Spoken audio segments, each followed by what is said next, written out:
Shalom, Apostle Tahar coming back at you once again with this truth, giving all praise to Yahweh B'Shem Yahweh Shai. And I'm going to entitle this, Are the Bantu People Israelites? Anyway, I'm going to go to this article. Okay. It says here, it says the Bantu branch of Africans are Hebrew Israelites, part 1 of 2. And I mean, you can read the article. I'm just going to read a line or two. It says, in this post, I would like to establish the fact that Bantu branch of Africans generally concentrated in sub-Saharan part of the continent, which is Africa, and their related family branches are actually descendants of the Hebrew Israelites,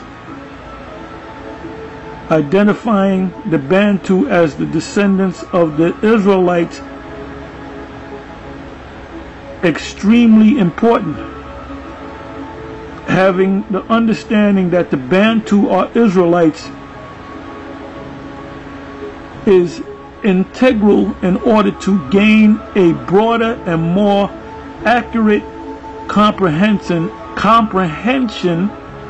of who the Israelites are, where their descendants are located, and what contributions they have made to the world. And you can read the rest of the article, and I'll leave the link in the description box. Pierre Mendès France. Tu es en France depuis quelques générations, je te l'accorde. Mais est-ce qu'il y a beaucoup de Dupont, de Durand, de Poujade qui ont apporté leur sang, n'est-ce pas, avec le tien? Est-ce que tu t'es mélangé à la communauté française? Non. Eh bien, c'est toi le raciste. C'est toi le raciste, puisque tu n'as pas voulu te mélanger. Tu es venu te mettre dans la communauté française. Tu es venu profiter de la communauté française, de tout ce qu'elle t'a apporté, de cette générosité. Tu en as profité, tu t'es enrichi, tu t'es développé, et tu es resté là. Il faut arrêter cela. Voilà, il faut se repentir. Si vous l'avez fait, repentez-vous et vous allez suivre comment se repentir. Ok? Donc voilà. Donc la cause du péché, on rappelle le plus grand péché qui a amené à la captivité, c'est les mariages mixtes dont on parle. C'est toujours les mariages mixtes. C'est une abomination. Maintenant, on va aller au verset 10. On va prendre un peu référence biblique parce qu'on aura besoin de la référence biblique. Dans Ezra chapitre 10, hein, vous pouvez voir vous-même, c'est Ezra chapitre 10. Ça, c'est la référence biblique. Hein. Donc ici, on a la possibilité de voir donc lexiquebiblique.com. Hein. Donc on est dans Ezra chapitre 10. On va le lire avec vous. Donc pendant qu'Ezra, pleurant, prosterné devant la maison de Tatanzambi, faisait une prière, et cette confession, il s'était rassemblé auprès de lui une foule très nombreuse des gens d'Issolélé, c'est-à-dire les Bantous s'étaient rassemblés devant Ezra, hein, Ezala. Donc voilà. Donc hommes, femmes, dit-il, et enfants, et le peuple répondait d'abondantes larmes. Donc le peuple pleurait parce qu'ils étaient dans la souffrance. Donc ils sont en train de rentrer dans un pays qui a été détruit, y compris le temple est détruit. Donc ils doivent reconstruire leur vie dans un environnement qui est vraiment comme un désastre. Parce que les Babyloniens n'ont pas fait cadeau au peuple, donc les Babyloniens. Ils ont tout détruit, ils sont rentrés dans un pays, et certains revenaient avec des femmes étrangères. Vous allez le constater. Donc Tikenia, on dit Sikenia, fils de Géel, je lis comme c'est écrit, hein, d'autres fils de Elam, prit la parole et dit à Ezala. Non, il dit ceci, écoute ce qu'il dit, hein, ça c'est la confession, nous avons péché contre notre Tout-Puissant. Donc ils vont dire c'est quoi ce péché? Parce que le péché, selon 1 Jean chapitre 3 verset 4, c'est la transgression de la loi. C'est la transgression, le péché ça veut dire transgression de la loi. Ils ont transgressé les lois de Tatanzan. Donc quand vous allez même dans Sophonie chapitre 3 verset 10 à 11, on vous dit ceci que voilà, Au-delà du fleuve de l'Éthiopie, mes adorateurs, mes dispersés m'apporteront des offrandes. Donc on dit, en ce temps-là, tu n'auras plus à avoir honte de toutes les actions par lesquelles tu as péché contre moi. Donc on accuse ce peuple dispersé au-delà du fleuve de Couche d'avoir péché contre Tatanzambi. Qu'est-ce qu'ils ont fait? Ils ont transgressé contre les lois de Tatanzambi. Et s'ils l'ont fait, c'est que la loi leur a été donnée. Ok? Selon le psaume 147, verset 19 à 20. La loi a été donnée à ce peuple qui est dispersé au-delà du fleuve de Couche. Donc, ici, qu'est-ce qu'on constate? Ils sont en train de se confesser leurs péchés. Ils cherchent la repentance, ils cherchent la grâce de Tatanzambi. Là, on voit bien que la grâce a existé bien avant Isaïe. On voit que le peuple cherche la grâce. Ils veulent se réconcilier avec le Tout-Puissant de leur Père, parce qu'on reconnaît en lui la puissance prophétique. On reconnaît sa puissance prophétique. On ne peut pas se détourner de Tatanzambi. C'est comme l'histoire de Abi Yona, que vous appelez Jonas. Il voulait fuir Tatanzambi. Mais il ne savait pas que partout où il allait, il apportait le malheur.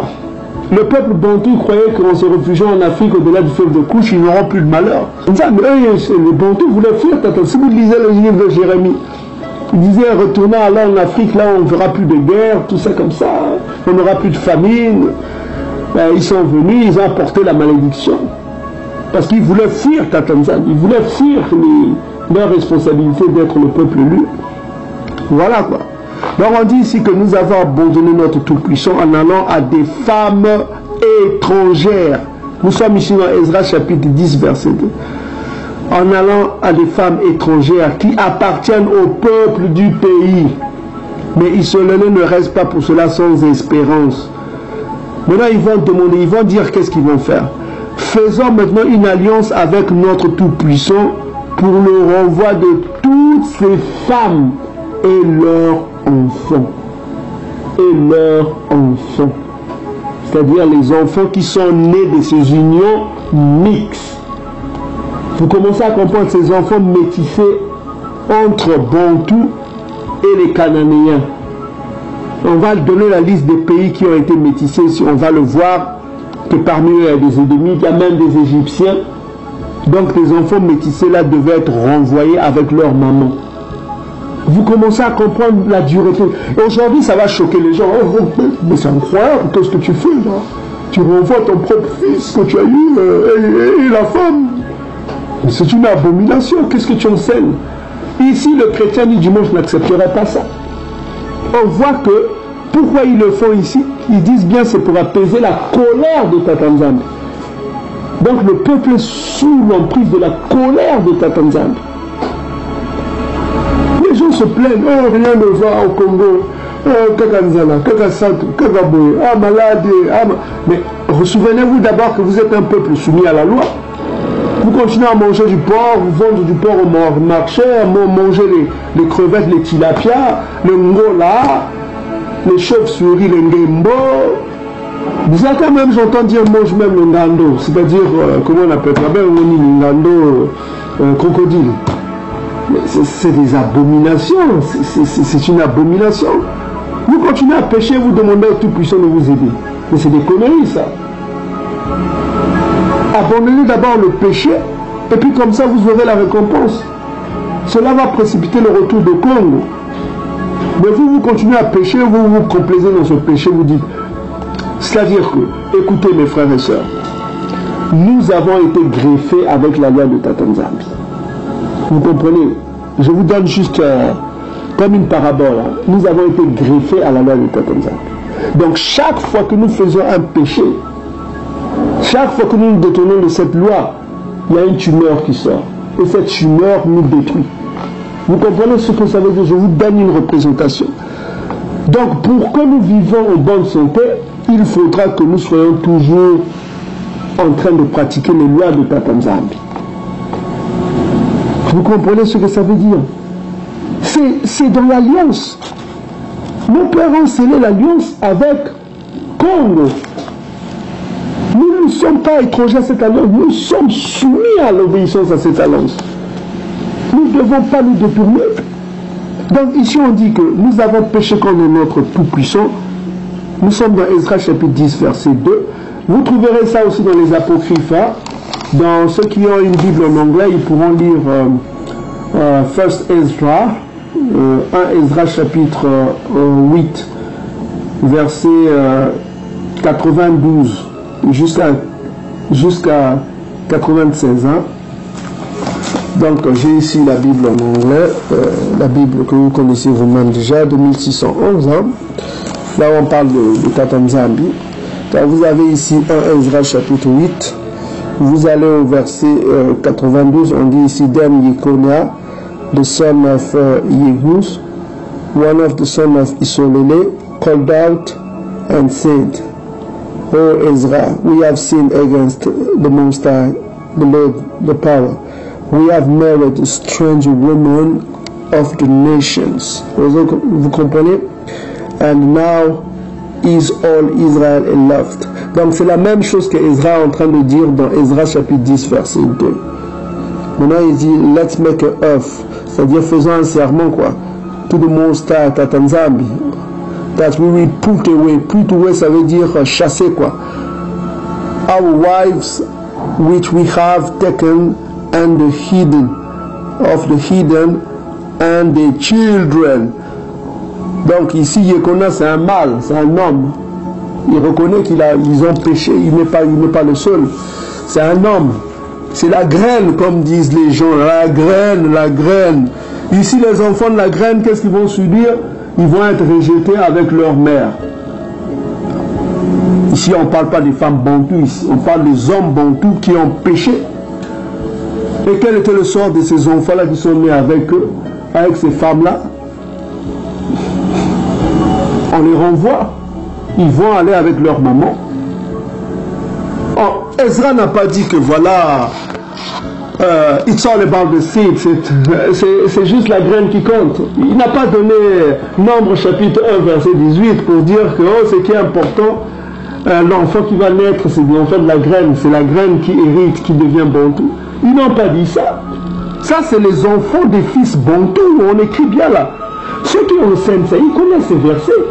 Ils connaissent comment interpréter ça. Mais pourquoi ils enseignent ça? C'est parce que derrière eux, il y a ce qu'on appelle le mimisme. Hein? Le mimisme, le tchakou quoi. Tchakou. Vous voyez le tchakou non? Tchakou est ndekewana lobaka. Eloko. Pourquoi le bailoko ndekewana pour répéter avant le bango kaka. Olobiko sabo yepe ko sabo. Tchiki. Donc ils écoutent la shalawam, ils repartent shalawam. Donc ils répètent les mêmes choses, voilà quoi, automatiquement. Et ça c'est très dangereux d'être comme ça. Un homme comme ça n'est pas spirituel. Hein. C'est un homme qui vit dans la... Il fait des choses par répétition, il ne fait pas selon l'esprit. Vous comprenez? Voilà. C'est pas des hommes spirituels, c'est des hommes qui ne sont pas dans l'esprit de la Bible. Ils comprennent mal, ils enseignent mal et ils mettent leur propre vie en danger. On va le voir pourquoi. Donc il dit ici que, on répète, hein, pour ceux qui nous entendent, c'est Ezra chapitre 10.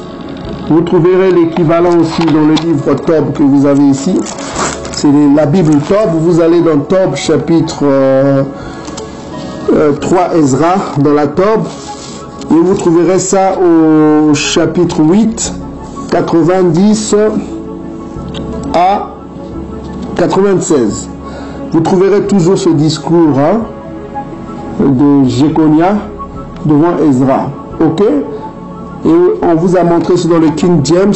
King James, vous trouverez ça dans 1 Ezra en anglais 8, chapter 8, de 92 à 96. Ok? C'est écrit en anglais pour ceux qui veulent comprendre. Donc ici on a un exemple d'un jugement hein, qui va se passer parce que on vous a dit dans le livre de Takoué là, c'est-à-dire Ecclésiaste chapitre 1 verset 9, ce qui a été fait c'est ce qui se fera. Donc il n'y a rien de nouveau sous le soleil. Donc qu'est-ce qui a été fait? Parce que ici Ezra et Néhémie, tout ça, ils étaient confrontés à ce problème là. Ils voient des bantous qui reviennent avec des femmes égyptiennes. On va voir la liste de ces nations hein, qui étaient revenues avec eux. Parce que si vous allez dans... Donc voilà, nous sommes ici dans les apocryphes, Bible Top 3 Ezra chapitre 8 verset 65. On va voir la liste. Il donne plus de précision ici. On donne la liste des nations qui étaient concernées. Donc que cela fut accompli, les chefs s'approchèrent pour dire: la nation d'Israël, les chefs, les prêtres, les lévites, les chefs, les prêtres. Souvenez-vous, dans Nombre chapitre 1, verset 4, on a dit que les chefs, c'est les hommes, hein? Les chefs des tribus, c'est les hommes. Donc on parle des hommes ici. Et on va voir qui était concerné. On ne parlait pas. Les hommes, c'est la graine, quoi. La graine, comme disent les partisans de leur doctrine à la con, là. Donc on voit les hommes, les chefs. Dans 1 Esdras chapitre 18, on vous a bien dit que c'est l'homme qui est le chef de la famille. Ok? Et on vous a appuyé cela avec 1 Corinthiens chapitre 11, verset 3. C'est l'homme qui est le chef. Donc ici on dit, on est ici dans 3 Esdras, les apocryphes. 3 Esdras chapitre 8, verset 65. Pour les versions anglaises, vous pouvez aller dans 1 Esdras chapitre 8, verset 65. C'est la même chose. Ok? Donc on dit ici, quand cela fut accompli, les chefs s'approchèrent pour me dire: la nation d'Israël, les chefs, les prêtres, les lévites n'ont pas écarté les nations étrangères de la terre ni des impuretés de ces dernières, celles des Cananéens, des Kétiens, des Phérésiens, des Jébuséens, des Moabites, des Égyptiens, c'est-à-dire les Hémates. Pourtant les Égyptiens sont bénis dans la Bible, hein. Malgré ça ils doivent être séparés des Bantous. Et des Idumiens, c'est-à-dire les Édomites. Ok? En effet, eux et leurs fils ont cohabité avec les filles de Séla. C'est-à-dire les Bantous ont cohabité avec les filles de ces peuples-là. La sémence sainte s'est mêlée aux nations étrangères, c'est-à-dire le Zala. L'ADN, la sémence, c'est-à-dire la graine, s'est mêlée aux nations étrangères. Et la terre et les chefs et les grands chefs d'Israël ont participé à cette violation de quoi? De la loi dès le début de cette affaire. Donc on a cité les listes des nations là. Donc on a les Moabites, les Maghrébins là, les Berbères, hein, les Touaregs et compagnie, les Moabites. On a les Égyptiens, les Africains, les Ghanéens, les Guinéens, tous ces Hémites là, ces Chamites de l'Afrique de l'Ouest. Donc, on a des Cananéens Tutsi, donc c'était vraiment les désordres. Donc les Bantous se sont mariés avec ces peuples-là, même les Édomites européens. Ils revenaient avec des femmes Édomites européens. C'est des Bantous, hein, c'est la graine. Et on voit que ici on parle de renvoi des femmes étrangères et de leurs enfants. Et on va au verset 90. On dit bien que, voilà, selon les jugements de Ezra, ils ont été renvoyés, les femmes et leurs enfants. Vous voyez, fasse jurer devant Tatanzambi de renvoyer toutes nos femmes issues des étrangères avec leurs enfants, avec leurs enfants, avec leurs enfants, les femmes étrangères issues de ces mariages avec leurs enfants. Donc voilà, dans de Tatanzambi, ils étaient obligés de renvoyer les femmes étrangères, c'est-à-dire les femmes africaines qu'ils ont eues. Ils ont ramené les femmes ivoiriennes, les femmes sénégalaises, maliennes, d'autres ramenaient les femmes Tutsi. Donc c'est la beauté quoi, ces Bantous-là revenaient avec leurs enfants, et avec les enfants. Donc on voit que cette captivité a été concernée aussi ces nations-là, ils sont allés aussi en captivité. Voilà, ces nations étaient en captivité perse aussi. Il n'y avait pas que les Bantous qui ont subi la captivité perse. Donc s'ils revenaient, puisqu'ils revenaient de la captivité, s'ils revenaient avec des enfants issus avec des femmes, c'est que les Noirs là aussi étaient captifs. Des Perses. Est-ce que vous commencez à comprendre? Donc le livre d'Ezra va donner encore plus de détails, on va lire. Donc alors, chez les Kanya, fils de Yehel, d'entre les fils, nous sommes dans Ezra chapitre 10 verset 2, prit la parole et dit à Ezra: Nous avons péché. Il dit que nous avons péché contre notre tout-puissant Tata Nzambi en nous alliant à des femmes étrangères qui appartiennent au peuple du pays. Mais Israël ne reste pas pour cela sans espérance. C'est-à-dire, il parle de repentance. Donc, faisons maintenant une alliance avec notre Tout-Puissant pour qui? Pour le renvoi. C'est-à-dire, kick-off en anglais, c'est-à-dire chasser, quoi. De toutes ces femmes. C'est-à-dire, là, on a donné la liste dans 65, dans le livre apocryphe, on a donné la liste de ces nations-là. Les Moabites, les Maghrébines, les Touaregs, les Berbères, voilà. Les Moabites et les Ammonites. Il fallait les chasser, ces femmes-là. D'autres sont revenus avec les femmes africaines, sénégalaises, maliennes, avec les enfants. Ils ont fait des enfants avec. C'était les Bantous. Hein. Est-ce que ces enfants-là n'étaient-ils pas issus de la graine? Mais pourquoi ici on parle de leur enfant? Réfléchissez un peu. C'est vraiment idiot la doctrine de Nombre, chapitre 1, 18. Vous comprenez comment c'est idiot? Là, on voit un exemple de jugement et de séparation. Comment pouvez-vous enseigner, franchement? Vous vous réveillez le matin, vous faites des enseignements que vous savez bien que vous êtes en contradiction avec Tata Nzambi, avec sa loi. Vous êtes en train d'enseigner cela avec joie, quoi. Oh, c'est la graine qui compte, c'est pas la terre. Et vous avez la joie, vous ouvrez vos dents avec joie, en faisant des vidéos sur YouTube, en disant au peuple que c'est ainsi, il faut faire comme ça. Et vous allez puni si vous ne vous repentez pas. Mieux vaut s'humilier. L'humiliation précède la gloire. Mieux vaut quelqu'un qui s'humilie, qui fait sa vidéo, qui dit que voilà, j'ai enseigné l'abomination, je demande pardon au Père, je demande pardon au Tout-Puissant, parce que j'ai enseigné l'abomination.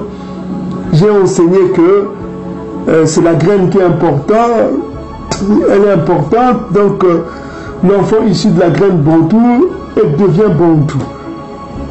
C'est-à-dire un métis issu de la graine bantou devient bantou. Donc je demande pardon, je me repens, j'ai enseigné le mensonge, que Tata Nzambi me pardonne. Ça fait partie de la grâce, tu seras pardonné, cela a été fait parce que tu t'es humilié et tu t'es repenti et tu seras pardonné. Mais si dans l'orgueil, c'est-à-dire ces gens-là sont orgueilleux sur YouTube, là, vous verrez, ils ne vont pas se repentir. Ils vont continuer à enseigner, hein, ils vont être orgueilleux, ils vont continuer à enseigner comme si rien n'était. Hein. Ils écoutent ce que je leur dis ce soir. Je leur dis la vérité, ce que je leur dis. Hein. Votre nom sera effacé du livre de vie. Pourquoi? Ça sera effacé du livre de vie. Parce que vous avez enseigné une grande abomination. Ici, on parle de mal, des graines, comme ils disent, la graine. On ne parle pas de la terre, des femmes bantoues, hein, qui ont commis cette abomination. C'est des hommes bantous. Ils disent, nous avons péché contre notre Dieu.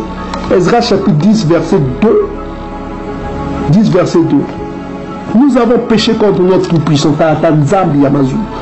En nous alliant, c'est-à-dire en faisant des mariages à des femmes étrangères qui appartiennent au peuple du pays. Mais Israël ne reste pas pour cela sans espérance. Verset 3. Ezra 10, verset 3.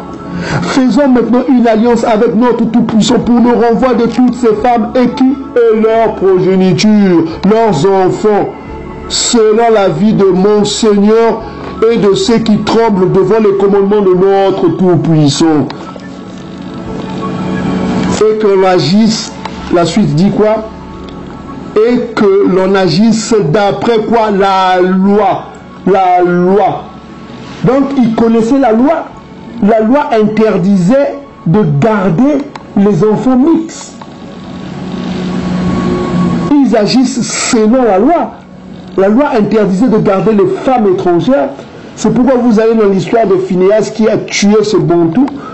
Ce bantou qui s'était marié avec une femme madiane, je crois, moabite, je crois. Voilà.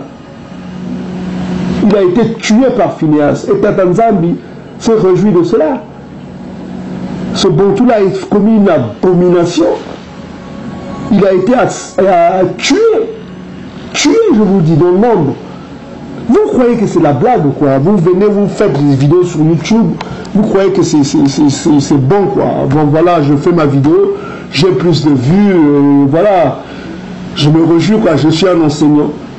Et tu es un enseignant, tu ne sais même pas ce que tu enseignes. Que c'est ta propre vie que tu mets en danger. y compris toute ta progéniture sera maudite, parce que ta Tanzanie se souviendra de toi, et tous tes enfants seront maudits, parce que tu auras incité le peuple à l'abomination. Ok? Lève-toi, car cette affaire te regarde. Nous serons avec toi, prends courage, et quoi? Agis. Au verset 4. Ezra se leva et fit jurer au chef des sacrificateurs, au chef des sacrificateurs, c'est des hommes, hein, des Lévites et tout isolés, de faire ce qui venait d'être quoi? Dit. De faire ce qui venait d'être dit. Verset 5 vous dit, hein, Ezra recommande de faire ce qui a été dit. C'est quoi? Renvoyer les femmes étrangères et leurs enfants issus de ces mariages. Et leurs enfants, la graine, hein. On n'a pas dit de garder ces enfants métis. Renvoyez-les avec leurs femmes. C'est la loi. Ça peut vous choquer aujourd'hui. Ce n'est pas mon problème. Moi, je suis ici d'interpréter ce qui est écrit. Je ne suis pas ici pour mes sentiments. Hein. Je ne suis pas ici pour parler de mes sentiments. Moi, je suis un homme bantou. Si aujourd'hui j'ai une femme qui n'est pas bantou, et je suis issu des enfants avec, ben, je dois les renvoyer. La femme et l'enfant, ils doivent partir. Et je dois me trouver une femme bantou, une femme issue de mon peuple. C'est ce qu'on dit, c'est ça qui existe. Ça peut choquer les chrétiens d'aujourd'hui. Les chrétiens du dimanche vont être choqués. Ils vont dire, oh, mais c'est choquant ce que tu dis. Mais c'est dans vos Bibles. C'est écrit noir sur blanc. Voilà. On dit ici la suite, et ils le jurèrent. Et ils le jurèrent, il fit.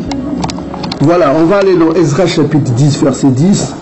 On dit ici, Ezala, le sacrificateur, se leva et leur dit, vous avez péché en vous alliant à des femmes qui étrangères. Et vous avez rendu isolé encore quoi? Plus coupable, plus coupable, plus coupable. C'est très bon. C'est le projet Nimrod qu'encourage les Khazars. Si vous regardez la vidéo qu'on vous a montré, la majorité des gens qui parlent, c'est des Khazars. Les Khazars, ceux qui connaissent la franc-maçonnerie, ils disent que la franc-maçonnerie est issue de la Kabbale. La Kabbale, c'est les Khazars qui pratiquent cette secte. C'est du satanisme pur. Ils savent que ceux les Bantous qui pratiqueront, les nations qui pratiqueront seront détruites. Parce que c'est une abomination aux yeux de Tatanzambi. Donc on dit ici, Ezra le sacrificateur se leva, nous sommes dans Ezra chapitre 10, verset 10, se leva et leur dit, vous avez péché en vous alliant à des femmes qui étrangères, c'est-à-dire les bango, ok? Et vous avez rendu isolé encore plus coupable. Confessez-vous maintenant votre faute, on parle de la repentance là, à Tatanzambi de vos pères, et faites sa volonté. C'est quoi sa volonté? Il va dire, séparez-vous des peuples du pays et des femmes étrangères. Vous comprenez? Toute l'assemblée répondit d'une voix haute, à nous de faire comme tu l'as dit, comme tu l'as dit. Mais le peuple est nombreux, le temps est à la pluie, il est impossible de rester dehors. D'ailleurs, ce n'est pas l'œuvre du jour de deux, il y en a beaucoup parmi vous qui ont péché dans cette affaire. Donc vous voyez que il commençait à faire cela, à renvoyer ces femmes étrangères, y compris et leurs enfants. Ben, c'était des hommes. Les enfants issus de la graine, comme disent, la graine va être sauvée, la graine. Donc vous comprenez que cette doctrine des captifs chamites, et qui est enseigné par leurs perroquets qui prêchent sur YouTube que la terre et la graine c'est la même chose. Donc vous les peuples bantous, soyez méfiants à l'égard de ces prédicateurs, faites très attention qui vous entendez et qui vous prêchent. Je ne suis pas contre mes frères qui enseignent sur YouTube. Certains enseignent des bonnes choses, hein. Ceux qui enseignent des bonnes choses, on les loue. Mais ceux qui enseignent telle abomination, ils doivent je leur mets en garde, c'est pour leur bien, hein, parce que c'est Tatanzambi qui vous met en garde. Donc on va lire la mise en garde de l'esprit de Congo, parce que c'est un tueur, ce que vous appelez le fils, c'est lui le juge. Donc ne badinez pas avec lui. Vous m'écoutez, hein, vous m'écoutez bien, écoutez bien, on vient de le lire. On vient de lire dans la Bible que les enfants issus des mariages mixtes doivent être renvoyés avec leur mère. Voilà. Que ce soit un enfant bantou issu d'un père bantou, d'une mère bantou, c'est pareil. Ils doivent être renvoyés avec leur mère. Si c'est un père, ils doivent être renvoyés avec leur père. Voilà, c'est comme ça. Les enfants des unions mixtes ne sont pas gardés. Voilà, on ne les préserve pas, ils doivent rentrer avec leur famille étrangère. Parce qu'ils ne font pas partie de l'assemblée des Bantous. Ça, c'est Deutéronome chapitre 23, on vous a déjà lu. Ils ne peuvent pas rentrer dans la famille des Bantous, dans l'assemblée du peuple Bantou. C'est déjà écrit, c'est écrit. Voilà. Donc, ceux qui enseignent que voilà, il suffit d'être Bantou, ton enfant héritera, on vient de prouver le contraire avec ce qui s'est passé au temps de Ezra. Et on va voir Néhémie aussi a épousé cette même théorie. Il a dit la même chose. Donc, ce qui a été dit, ce qui a été fait avant, comme on a dit, lu dans le livre d'Ecclésiaste, Takuela, 1 chapitre 9, ce qui a été fait avant, vous l'avez vous-même lu, les enfants issus des hommes bantous, avec des femmes étrangères, ont été renvoyés avec leurs femmes, avec leur mère. Les enfants métissés, là. Parce que quand vous entendez métis, ne croyez pas seulement que c'est entre un bantou et un blanc. C'est aussi un chinois, c'est aussi un africain, un Hamite, un chamite. C'est pourquoi moi je vous recommande, selon la loi de Massa, de prendre une femme issue de la race de vos pères. Vous comprenez? Tu es Balouba, tu prends une femme Balouba. Tu es Balouba, tu prends un homme Balouba. Ou Bakongo, tu prends Bakongo. Tu es Douala, tu prends une femme Douala. Voilà. Ça vous préserve. Parce que cette loi est très importante. Elle rend le Tout-Puissant en colère. On l'a lu dans Ezra. Quand on dit que ça a augmenté la culpabilité du peuple, les mariages mixtes, c'est pas bon. Il n'aime pas ça. Vous n'allez pas faire ce que le Tout-Puissant n'aime pas. Mais si vous faites cela et vous enseignez cela, vous tombez sous d'un coup terrible. Parce que ceux qui n'aiment pas, ne prêchez pas ça. Vous allez perdre votre âme parce que sa colère est... Ne cherchez pas sa colère, cherchez sa bonté. C'est ce que je vous conseille. C'est par amour que je vous le dis. Ceux qui enseignent nuit et jour. Nous, on enseigne la vérité. On vous dit l'abomination. C'est une abomination. Le mariage mixte.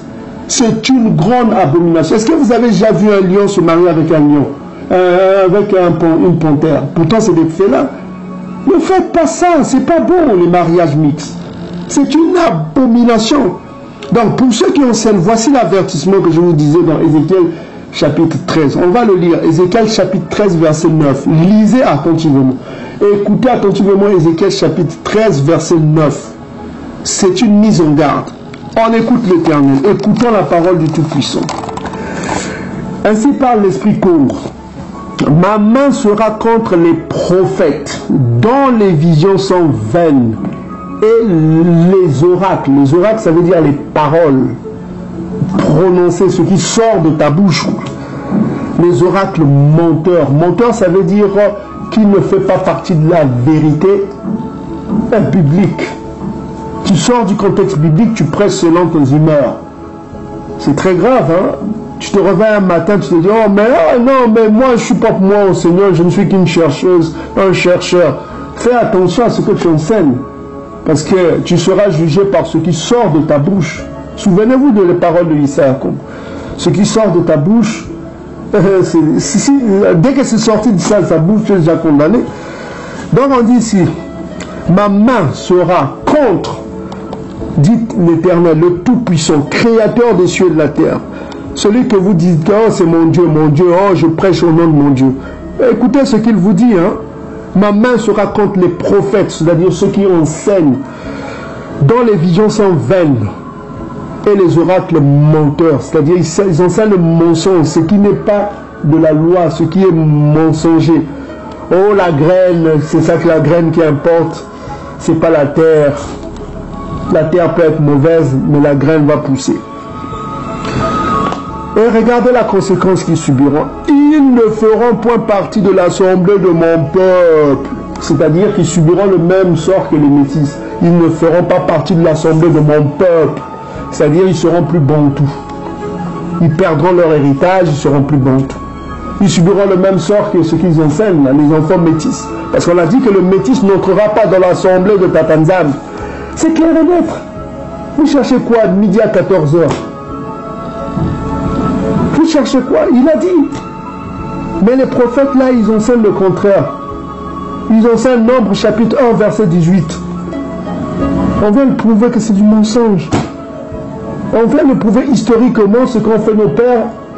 Au contraire, ils écartaient les femmes étrangères avec les enfants qu'ils naissent avec. Donc on dit que ces prophètes-là, ces menteurs-là ne feront pas partie de l'assemblée de son peuple. Ils seront écartés. C'est-à-dire que quand tu es une famille, vous avez 4 frères, 4 enfants. Vous avez 4 frères, maman, papa. Donc on prendra presque toute ta famille. Ils rentreront dans le nouvel Salama. Mais toi, tu seras écarté de ta propre famille, de tes pères, de tes enfants, de ton grand-père, tes grands-pères même te maudiront parce que tu auras enseigné quelque chose d'abominable qui n'a pas plu au Père, au Créateur. Tu te lèves un matin, tu dis oh, sur YouTube, tu commences à faire des vidéos à la con. C'est une grande malédiction. Tu seras maudit toi et ta famille parce que tu as enseigné l'abomination que déteste Tatanzambi. Ce n'est pas le projet de Tatanzambi de mélanger les races. Ok? Donc il dit que ma main sera contre les prophètes tant les visions sont vaines et les oracles menteurs. Ils ne feront point partie de l'assemblée de mon peuple. C'est-à-dire ils seront écartés de l'assemblée des Bantous. Ils ne seront plus Bantous. Ils seront séparés. Il a dit qu'il séparera les familles. Hein? Il l'a dit. Il va séparer les familles. Ils ne seront, et regardez la grande conséquence, ils ne seront pas inscrits dans le livre de la maison du Solélé, c'est-à-dire le livre de vie. Et ils n'entreront pas dans le pays d'Isolélé. Et vous saurez que je suis Congo, je suis l'Éternel Congo. C'est Congo qui parle. C'est ça. Ces gens-là ne feront pas partie de la maison d'Isolélé. Ils seront écartés, ils n'entreront pas dans le royaume aux 12 portes. Vous avez beau faire vos vidéos, tout ça pour vous réconcilier. Mais quand vous avez ce concert-là déjà, vous avez déjà fait une vidéo sur ça, tout ce qu'il vous reste à faire, c'est de vous repentir. C'est tout. Parce que là, on parle de la description des rebelles qui enseignent des visions du mensonge comme ça. Ils n'ont même pas honte, quoi. Ils savent le livre d'Ezra qu'on vient de lire là. Ils le savent très bien. Il y a même une version anglaise. Ils ont une version anglaise pour lire en anglais. 1 Ezra chapitre 8, verset 92 jusqu'à 96. On vient de le lire. C'est écrit en anglais, en français. Ils savent que les femmes étrangères étaient renvoyées avec les enfants étrangers, issus des mariages mixtes. Ils le savent, mais malgré ça, ils enseignent avec joie. Ils se lèvent là. C'est ça, c'est la graine qui importe, c'est pas la terre. Même ces captifs bantous et les captifs chamites qui enseignent ça, ils subiront. C'est grave le jugement. C'est très grave ce qui arrive. Hein. Tant pis pour eux. Nous, ce qu'on enseigne, on enseigne ce qui est écrit. On justifie ce qui est écrit. Voilà quoi. On justifie ce qui est écrit. On ne vous enseigne pas le mensonge. Au contraire, vous devez nous remercier. Vous devez dire, ah merci mon frère, ah, j'ai compris, j'ai enseigné le mensonge, je dois me repentir. Voilà. Tout ce qui vous reste, c'est la repentance. Mais ils sont tellement orgueilleux que je doute fort qu'ils se repentissent. Ils croient que c'est de la blague, quoi. Donc voilà, ils croient que c'est du fan. Faites ce que vous voulez, chacun subira son sort. Ok? Ici dans Louis II 21, Néhémie chapitre 13, verset 1. On va lire avec vous. À ce moment-là, on a fait la lecture du livre de Massa au peuple. Et l'on a trouvé écrit que l'Ammonite et le Moabite ne pourraient jamais entrer dans l'assemblée de Tatanzambi Yamatsulu parce qu'ils n'étaient pas venus à l'encontre des Israélites, c'est-à-dire des fils d'Isolélé, avec du pain et de l'eau, et parce qu'ils avaient soudoyé Bala à leurs dépens afin qu'ils les maudissent. Cependant, notre Tout-Puissant avait changé la malédiction en bénédiction. Vous comprenez? Donc, ils sont en train de lire le livre de Deutéronome chapitre 23. Et dans ce même livre, si vous continuez à lire, on a commencé avec la monnaie qui ne rentrera jamais dans l'assemblée de Tatanzambi. Et on a parlé des métis qui ne pourront jamais rentrer dans l'assemblée de Tatanzambi. C'est-à-dire, vous allez dans la Bible des peuples, Deutéronome chapitre 23, verset 3, vous le dit clairement. Maintenant, on va examiner la suite. Toujours Bible, Louis II, 21. Après avoir entendu ce passage, de la loi, on a exclu tout métissage d'isolé. Regardez vous-même. On a exclu tout métissage d'isolé. Le mot ici, c'est araba. C'est un mot hébreu, araba. On dit araba pour ceux qui parlent l'hébreu moderne. Pour ceux qui connaissent le paléo-hébreu, on vous a dit que le haïm est sourd. Hein. Au lieu de arabe, on dit lamba.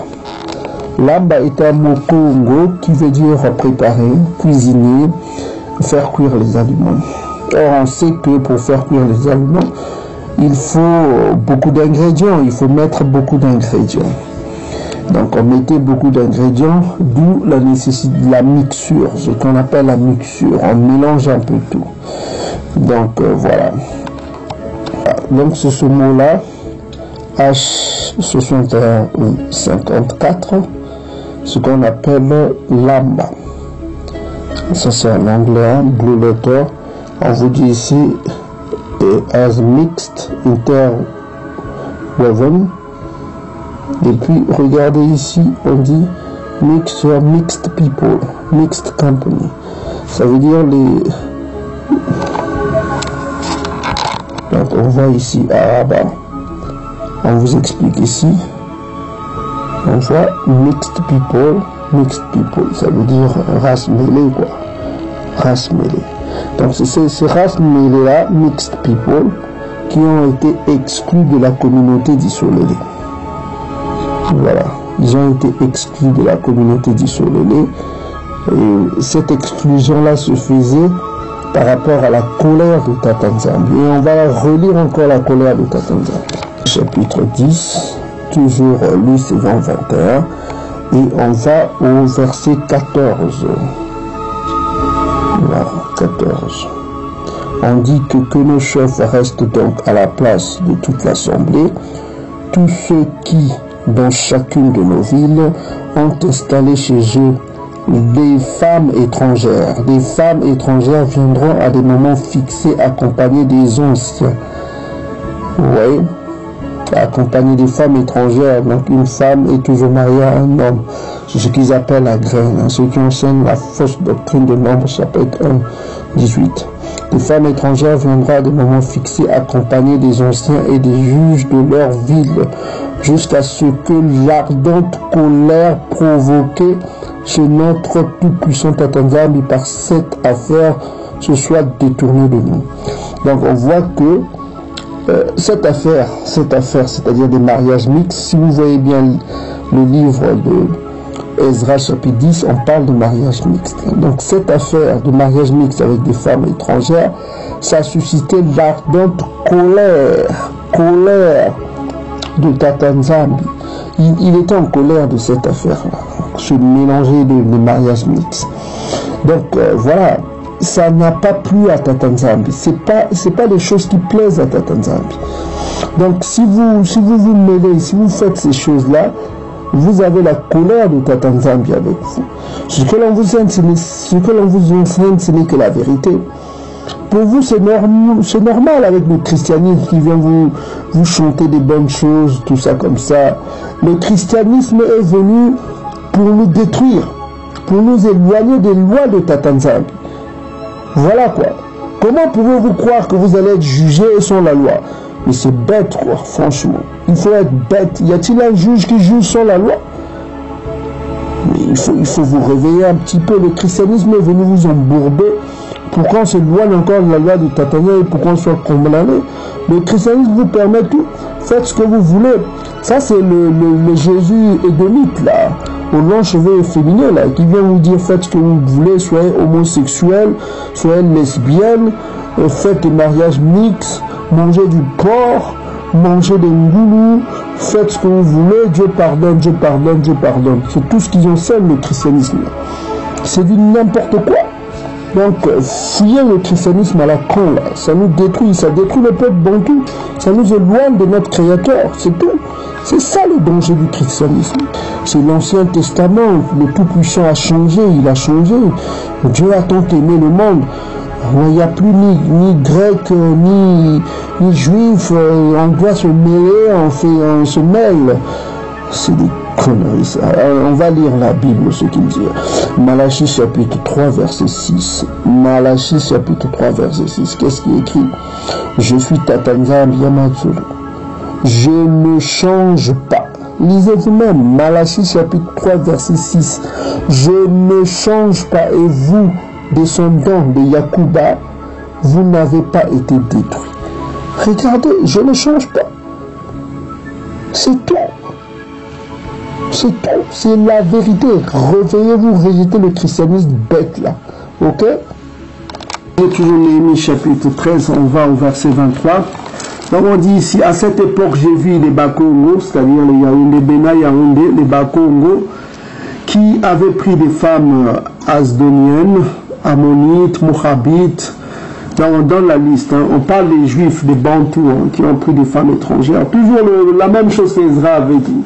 La graine, ce qu'ils appellent la graine. Ils avaient pris des femmes étrangères. Hein. Ok?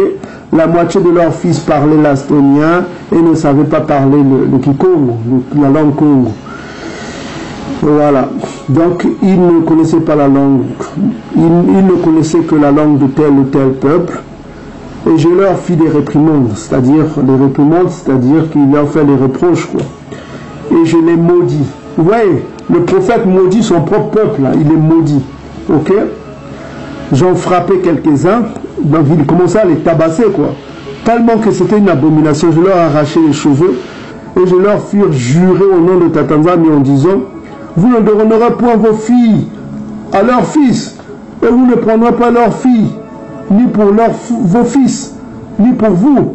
Donc on voit que Tatanzambi a dit avec deux, qu'ils appellent la graine et la terre. Il ne fait pas la distinction. Vos filles, vos fils ne donnez pas. C'est tout, point barre. Vous ne prendrez pas leurs filles.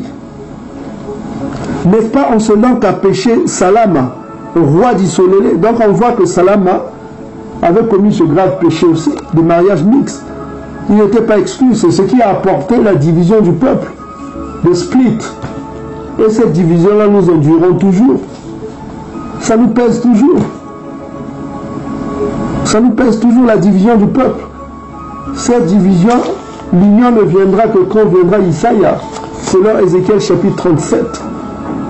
C'est Isaïa qui fera l'union encore. L'union, qui apportera le salam entre les tribus bantes. C'est à cause des péchés de Salama qu'il y a eu une scission. Vous comprenez? Parce qu'il a pris des femmes étrangères. Donc on dit que nous sommes Néhémie chapitre 13 verset 26. N'est-ce pas en cela qu'a péché Salama, roi d'Issolélé?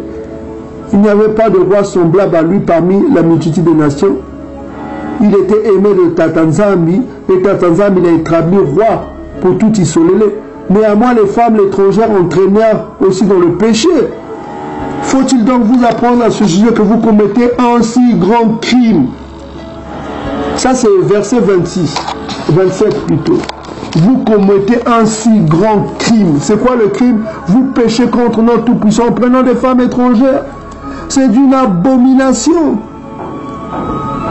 C'est une abomination. On vous le dit clair et net. C'est une abomination quand vous commettez ça.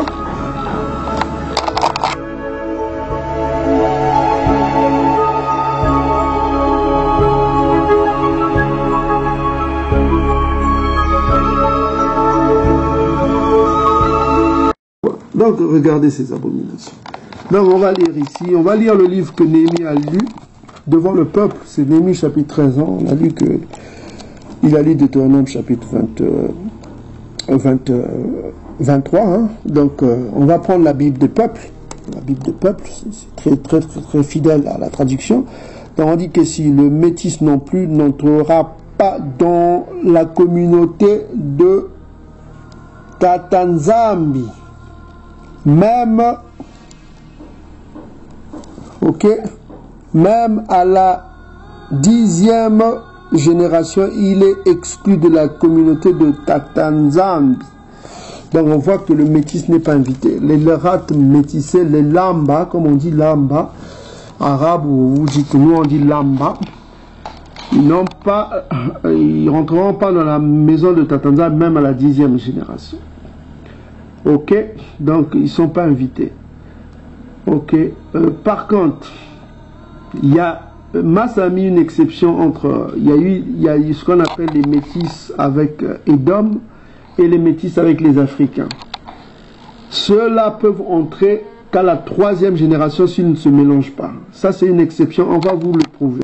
Bon, on dit ici, on est dans Deutéronome chapitre 23 versets 7 à 8. On dit ici que tu n'auras point en abomination les Édomites, c'est-à-dire l'Européen. Il ne faut pas regarder Édom comme en abomination abhor. Hein, le mot utilisé, c'est dans les versions anglaises, c'est abhor. C'est comme si regarder quelque chose nganzi, quoi. Vous comprenez un peu nganzi, ceux qui parlent le Kikongo comprennent. C'est regarder quelque chose avec dédain, quoi. Tu peux pas toucher sa main parce que c'est un Édomite. Ça, c'est pas ce qu'on nous conseille. Une personne qui ne veut pas saluer un Édomite parce que c'est un Édomite, c'est avoir nganzi, quoi. Nganzi, vous comprenez, c'est avoir quelque chose en horreur, quoi. C'est comme du porc, quoi. Tu ne peux pas toucher du porc, c'est écrit. Bon, tu ne vas pas voir un Édomite comme du porc. C'est ce qu'on veut nous conseiller ici. On ne doit pas avoir l'Édomite en abomination. C'est-à-dire que c'est quelque chose qu'on ne doit pas toucher. C'est comme les Africains aussi, malgré qu'ils mettent les Nzoloko, qui disent comment on appelle ça qui se coupent la peau là, hein, qui font leur vaudou, surtout au Bénin, qui boivent le sang ou bien qui boivent du pipi des vaches. On ne doit pas leur regarder en abomination, c'est-à-dire quelque chose qu'on ne doit pas toucher, qu'on ne doit pas dire bonjour, quoi. C'est ça. Regardez Nganzi, quoi. Je vous donne un peu le mot. En Kikongo, c'est Nganzi. On nous met en garde. Nous ne devons pas avoir en abomination les Édomites, l'Européen, quoi. Kilo, hein. Alors 132 grammes de sel, 26 grammes de poivre et 70 grammes d'épices à boudin. Alors voilà, bon ben, je vais sortir tout ça et puis je vais vous montrer comment on fait du boudin noir. Voilà.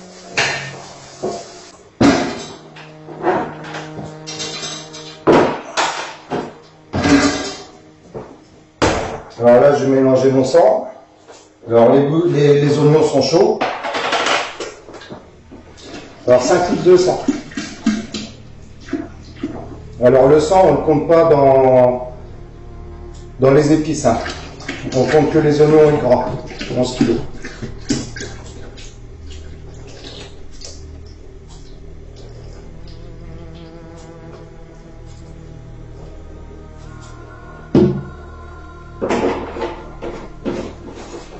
Voilà, alors il y en a qui rajoutent de la crème. Si jamais c'est trop épais, il n'y a pas assez de sang, on peut rajouter un petit peu de crème, un demi-litre de crème, et puis c'est pour récupérer la texture.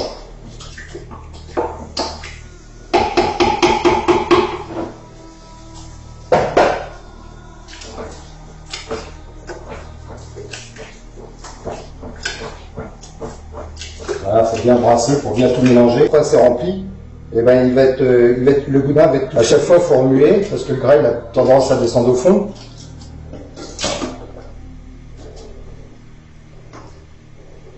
Voilà. Et on ouvre.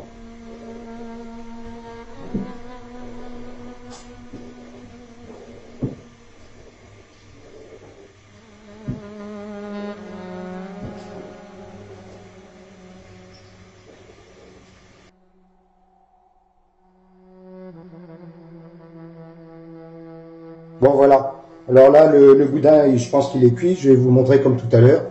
Là, j'en prends. Je prends une brasse. Je pique. Bon, il n'y a rien qui sort. Il est cuit. Bon, bah alors là, maintenant, je vais le sortir. Alors, je vais vous en montrer un, puis après, ça fera pareil pour les autres. Hein? Alors, il faut bien les prendre. Qu'il n'y ait pas trop de longueur, parce que sans ça, ça va casser. D'accord? Alors, je les mets là. Bon, voilà. Bon, il y en a encore dedans. Puis après, on les met en brasse, comme ça. Alors, toujours avec une main, c'est pas évident. Voilà. On les range bien. Ouais, c'est chaud. Le pipi des vaches, on ne doit pas leur regarder en abomination. C'est-à-dire quelque chose qu'on ne doit pas toucher, qu'on ne doit pas dire bonjour, quoi. C'est ça. Regardez Nganzi, quoi. Je vous donne un peu le mot. En Kikongo, c'est Nganzi. On nous met en garde. Nous ne devons pas avoir en abomination l'édémite, l'Européen, quoi. Car il est ton frère, c'est-à-dire il est issu de Iseka aussi. Ok? Tu n'auras point en abomination l'Égyptien, c'est-à-dire l'Africain, car tu as été étranger dans son pays. Parce que les Bantous ont été étrangers en Égypte. Hein. Ok? Ils ont été étrangers, bien qu'ils ont subi des souffrances, mais ils étaient étrangers en Égypte à plusieurs reprises. Hein. Ils venaient en Égypte pour chercher à manger. Parce que quand il y avait des famines, parce que dans une terre semi-désertique, vous avez des famines, il y avait des famines à répétition. Comprenez? On voit même que les patriarches marchaient avec les chameaux. Ça indique qu'ils sont dans un environnement semi-désertique. Parce qu'ils avaient des chameaux, tout ça. Donc ils venaient en Égypte quand ils avaient répétitivement des famines. Hein, ils venaient toujours chez les Hémites pour chercher de quoi manger. Donc ils étaient étrangers en Afrique. Donc il ne faut pas avoir en abomination l'Africain. C'est-à-dire dire que enfin, ces gens-là, ils ont des plateaux sur la bouche, et qu'ils font des scarifications, ils boivent du sang. Donc il ne faut pas les avoir en abomination. Donc on dit que les fils qui naîtront à la 3e génération entreront dans l'assemblée de Tatanzambi.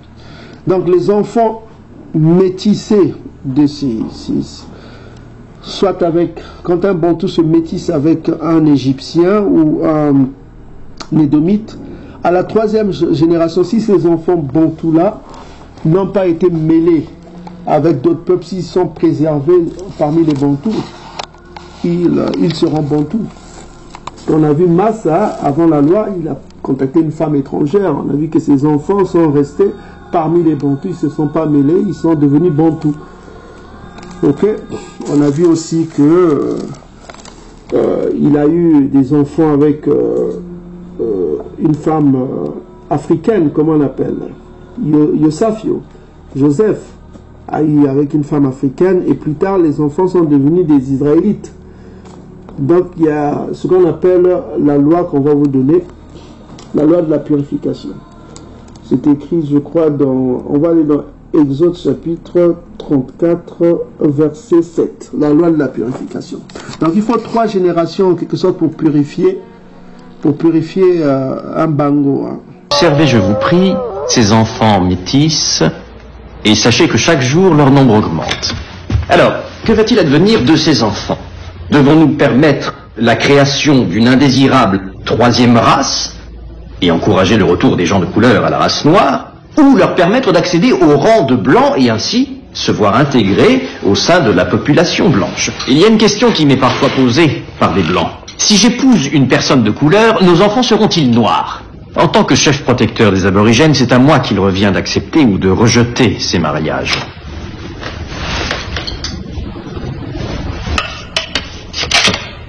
Et voilà la réponse. 3 générations. Là, une grand-mère métisse, une fille carteronne, un petit-fils octavon. Comme vous pouvez le voir à la 3e génération, ou au 3e croisement, aucune trace de l'origine indigène n'est apparente. La très constante infiltration de sang blanc entraîne obligatoirement l'élimination de la couleur noire. L'aborigène se trouve ainsi éliminé par les gènes. Maintenant, nous en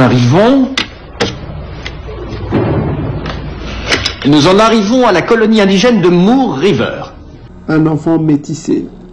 Donc vous comprenez, les enfants métissés, issus des Bantous, vous comprenez, issus des Bantous, ne peuvent espérer que dans la 3e génération, s'ils ne se mélangent pas. S'il a des enfants avec un Bantou,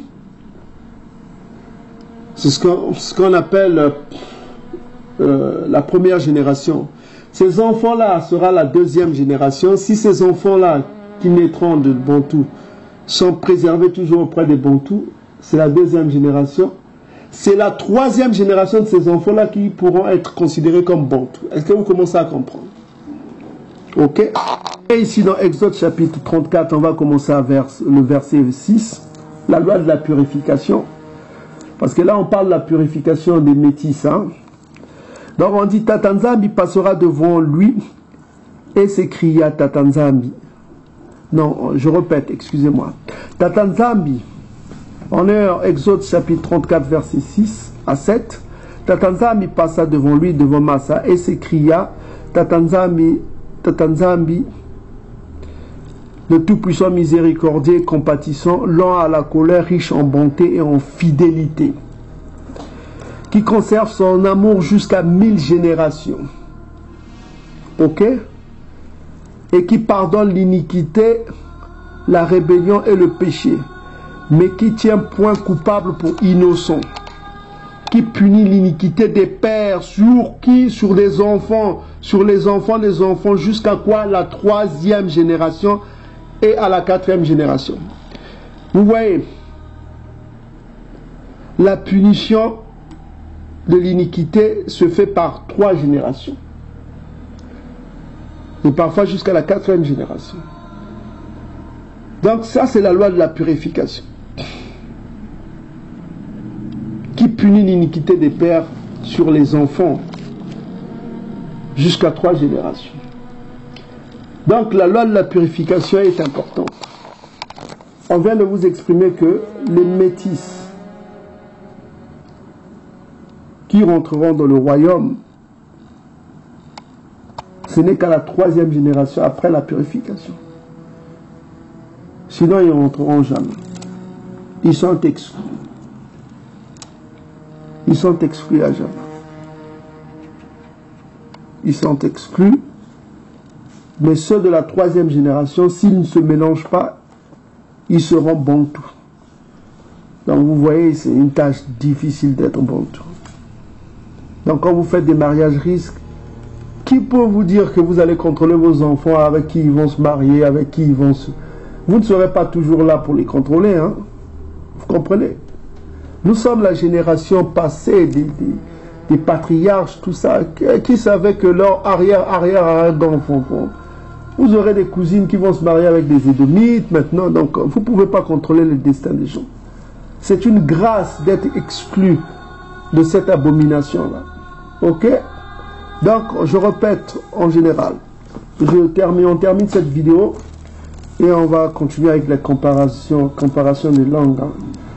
Donc, le projet Nimrod, c'est une abomination. Mes frères et sœurs, ne faites pas cela. Ne faites pas l'abomination du projet Nimrod. N'écoutez pas les prophètes qui viendront vous dire que oh, ce qui importe, c'est la graine, c'est pas la terre. On vient de vous prouver que la terre a beaucoup d'importance. Ok? Tatanzambi a béni les terres, c'est-à-dire les femmes bantous. Les femmes bantous, c'est important, très important. Pourquoi bantou est importante? On va aller dans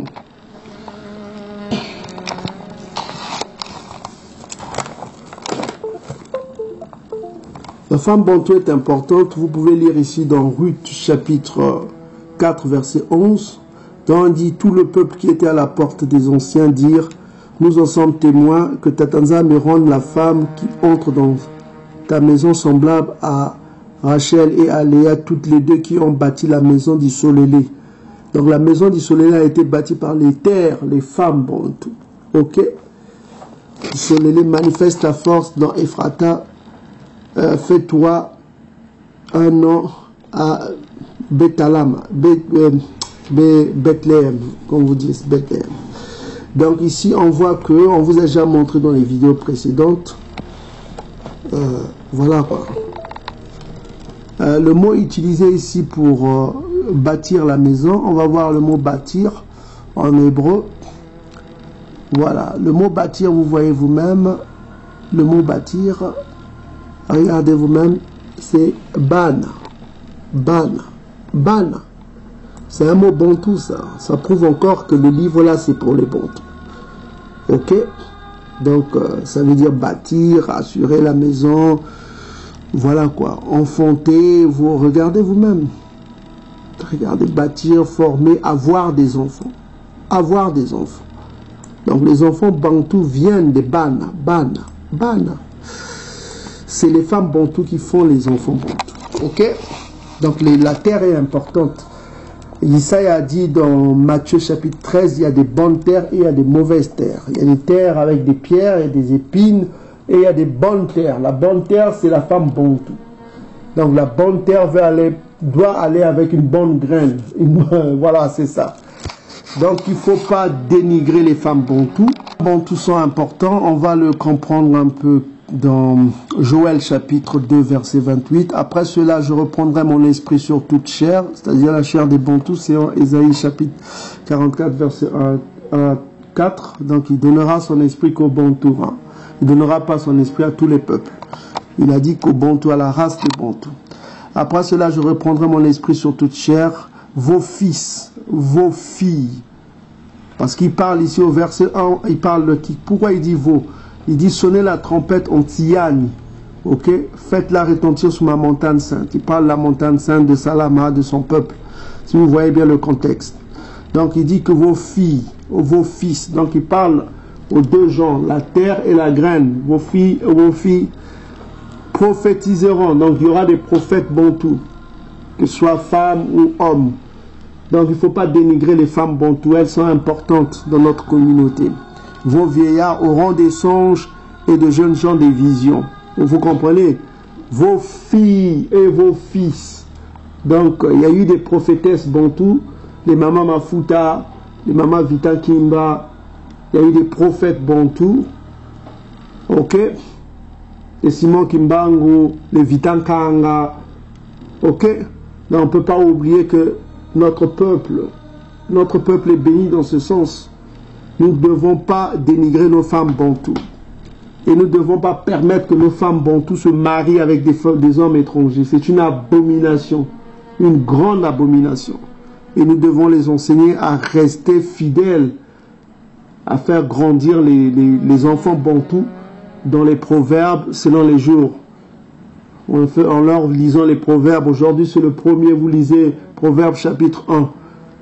Le demain, c'est le 2, Proverbes chapitre 2. L'enfant va être instruit dans la sagesse Congo, la sagesse bantou. Ok? Que le Tout-Puissant bénisse son peuple, qu'il bénisse les captifs de son peuple. Ok? Voilà quoi. Je voudrais parler aux captifs de mon peuple qui sont à Haïti. Soyez bénis mes frères et sœurs. Hein? On reçoit vos messages et ça nous fait de la joie. Ne soyez pas ébranlés par ce que Trump a dit. Vous connaissez déjà le jugement qui viendra sur Edom. Donc que les bantous soient bénis, les captifs bantous soient bénis. N'ayez pas peur. Voilà quoi. Je dis aux captifs de notre peuple, mariez-vous entre vous. Que les Haïtiens se marient avec une Haïtienne. Voilà quoi. Que le Martiniquais se marie avec une Martiniquaise.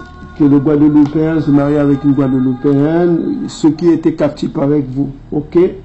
Ne faites pas les mariages mixtes. C'est une abomination. Ok? Tatanzami nous rassemblera tous. Que Tatanzami bénisse son peuple partout où ils sont. Nous pensons tous à vous et vous êtes dans nos prières. Soyez bénis.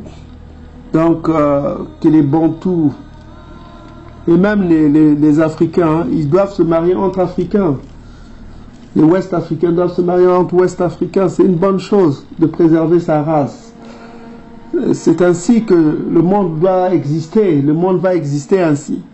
Un Chinois doit se marier avec un Chinois et une Chinoise. C'est juste comme ça. Un Édomite avec une Édomite. C'est comme ça que Tatanzami a créé les races. Finir cette parole avec cette citation dans notre site web Israélite Antique Bantou. Et puis on va revenir en force avec d'autres vidéos. Donc Siracide chapitre 13 verset 15 à 16. Hein. C'est dans la Bible Tob que vous avez chez vous. Hein. Vous pouvez lire dans les apocryphes. C'est une phrase qui m'a plu. Je veux conclure cette vidéo avec ça. On dit ici, tout être vivant aime son semblable. Ce que je vous ai dit, un Chinois doit se marier avec un Asiatique. Un Japonais avec un Japonais, un Édomite avec une Édomite, un Maghrébin avec une Maghrébine, un Sénégalais avec une Sénégalaise, un Peul avec un Peul, voilà, un Yoruba avec un Yoruba, un Béninois avec une Béninoise, ils font ce qu'ils veulent, ils ont des tribus chamis, des tribus, chacun doit se marier dans sa race, un Bantou avec une femme Bantou issue de la race de ses pères. Donc voilà. Siracide chapitre 13 verset 15 à 16, on va finir avec ça. Tout être vivant aime son semblable et tout homme son prochain. Toute chair, écoutez bien, toute chair s'unit selon son espèce et l'homme s'attache à son semblable. Point. Voilà.